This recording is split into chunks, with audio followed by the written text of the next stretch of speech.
Hello and welcome back to another episode of the One Report. My name is Kyle Diamond, and today we are going to be talking about a couple of the big topics from this past week, I should say, regarding One Championship. Channel has been a little bit quieter as of late. I will explain why in just a minute, and if I sound maybe a little bit different to usual, a little bit less animated to some degree. I had a pretty rough tooth extraction a few days ago that has kind of taken it out of me, and we're still kind of going through the recovery process, drinking salt water and all of that sort of stuff. So yeah, a little bit under the weather in that regard. So obviously I haven't been able to put out a video for the last few days because of that, and also because I had to take a day off of work in order to go and get that done. The past week was chaotic of trying to get loads of stuff done. It was a very busy Monday to Thursday, so I didn't get a ton of time to make a second video. I always want to try and put out 2 videos a week on this channel, the one report being a kind of extra bonus rather than the 1 video per week that I kind of strive for. So we always aim for 2. Wasn't able to do that last week. I think as long as this recovers quite well, should be able to get a couple more videos out on this channel this week. I've got a couple in mind anyway. So yeah, that's why. And one of those videos will be related to 1169, which takes place next week. It is one of the biggest cards of the year for One Championship. It goes down at Lumpinee Stadium after being moved from Atlanta. My hair is a little bit crazy, but we're just going to have to deal with that right now. Kind of looks like I've got an antenna. Ah, well. We have some news regarding 1169 in the form of additional fights. I think we probably have the full card at this point for 1169, although it does look like we might get some changes. So we'll see what happens there. Because we had this fight announced for the card, the rebooked flyweight Muay Thai encounter between Kongthoranee and Khalilov. I think this is a very good fight. I was disappointed to lose this one from One Fight Night 25. I can't remember who it was that missed weight, or whether it was both of them, or whether it was hydration, but regardless, we did lose this fight due to the weigh-ins and the new protocols and things like that. I think that this fight was a good matchup and one that I was excited to see. And it was a real, bonus to that card, I think, that we were going to get to see this one. So for it to be rebooked here at 1169, it maybe doesn't feel as special because this card is so stacked that you're not going to pick it out as the best striking matchup on this card. There are a few pretty good ones here, but it is another one to add to that collection. When you look at the Muay Thai fights in particular that are on this card, I mean, we'll chat about the card a little bit more in a second, but I should also say this will be probably the shortest one to date. There's not really a big headline to go with this time around. The Muay Thai matchups on this card are fantastic. Alif versus Walter Gonçalves. Eddie Abasolo versus Yunus Raba is great. Obviously, not in Muay Thai. Well, Rod Tang and Jacob Smith, I think, is going to be a lot of fun.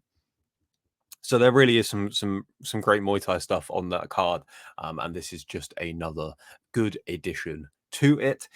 We did also have announced via One Championship, we had a third fight announced from 170. That is, of course, the Impact Arena show that we are getting in January. On that card, you have Tawanchai defending the Featherweight Muay Thai World Championship in a rematch with Superbon, and you have Superlek defending the Bantamweight Muay Thai World Championship against Nico Carrillo. All right, well, first time that's happened whilst we've been doing this show. I have a Wi-Fi adapter that is hooked up to my computer to make the internet strength a little bit better, and it randomly disconnects at different points in the day, usually a lot later in the day than in the morning, and so it's not been an issue for us on this series, but it was bound to make an appearance at some point, so thank you for showing up on episode 8. Wi-Fi adapter that is right below my feet right now. I much appreciate it. But as we were saying, Seksan is back after his win over Liam Harrison at 1168 in Denver. He is going to be taking on Soe Lin Oo, who fought Nabil Anan recently.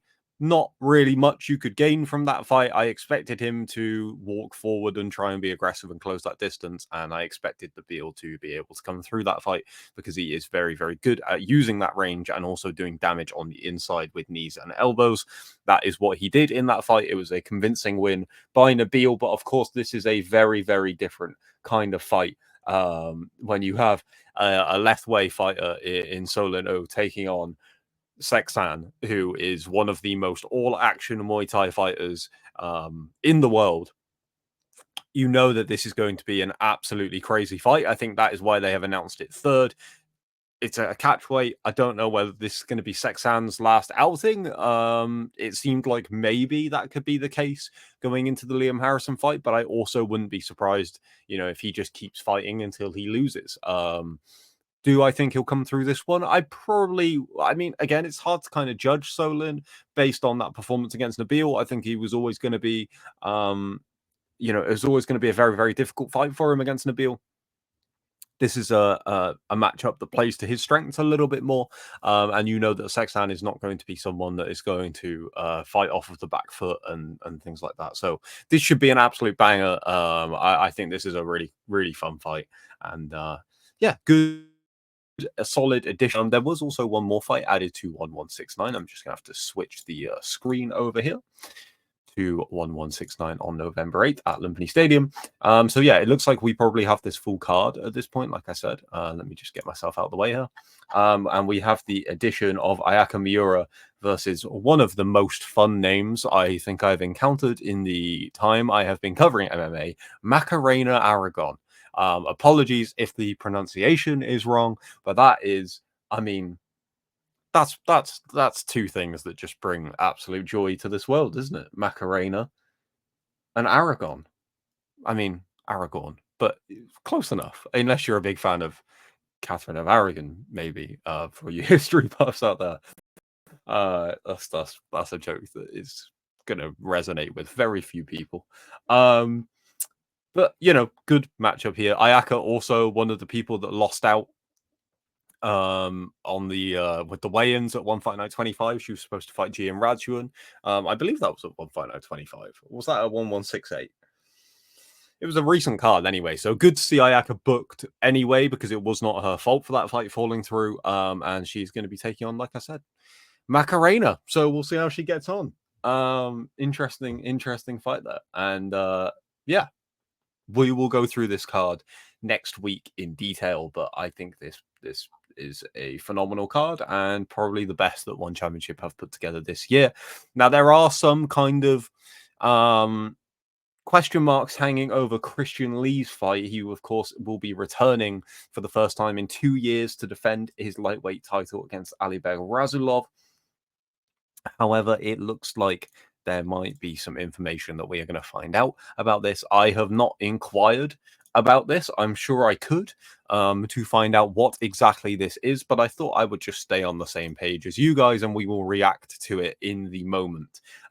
Christian Lee posting there about updated fight details coming soon. But he says ready for my lightweight title defense. So it looks to me like he is still going to be on this card. That comment doesn't really suggest that he isn't going to be there. I did question whether he would be on this card when it was announced that the card would be moving to Lumpini Stadium rather than taking place in Atlanta, because the announcement I believe that one put out said that the fights would be crossing over, including the Malakin versus Rugrug fight and the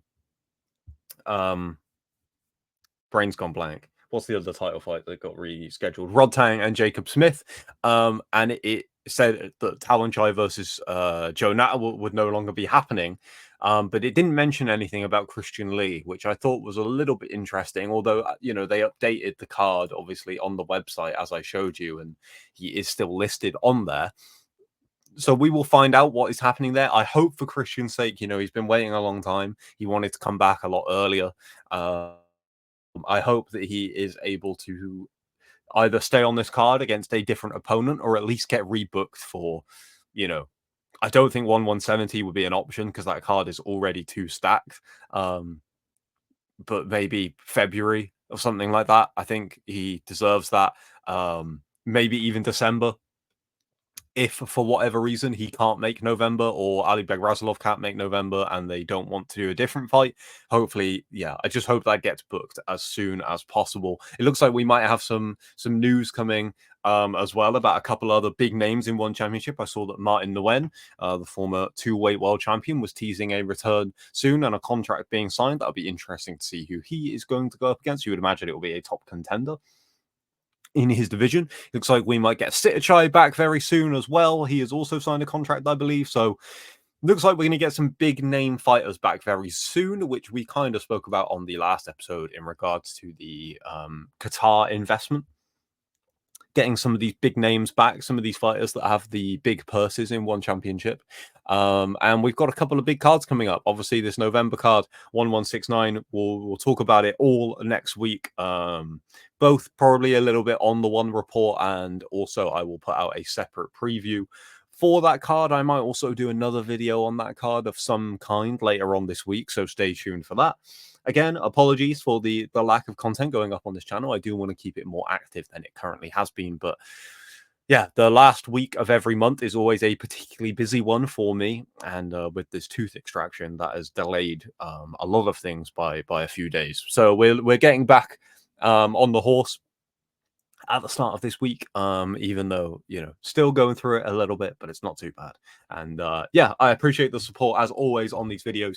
Keep it right here. Make sure you're subscribed to this channel and follow me on Twitter or X. You can find that in the comments description rather below, as always, because I will be posting a lot more 1169 content. Speaking of that, I should have mentioned this at the start of the video. I will be speaking to Jackie Buntan later today. She, of course, challenges Anissa Mexton for the inaugural strawweight kickboxing world championship. So I will be chatting to Jackie later on today. So that interview will be out on Violent Money TV at some point in the next few days. I do have an interview up with Jacob Smith, who fights Rob Tang on the same card, already up on that channel, Violent Money TV. You can go check that out right now. And yeah, stay tuned for a chat with myself and Jackie Buntan. But until then, appreciate you all for checking in, and I will see you all very, very soon, I am sure, once this tooth of mine is all healed up and we are good to go with more videos, more coverage, some different stuff, some one championship stuff. You know how it is. I'll see you very soon. Peace.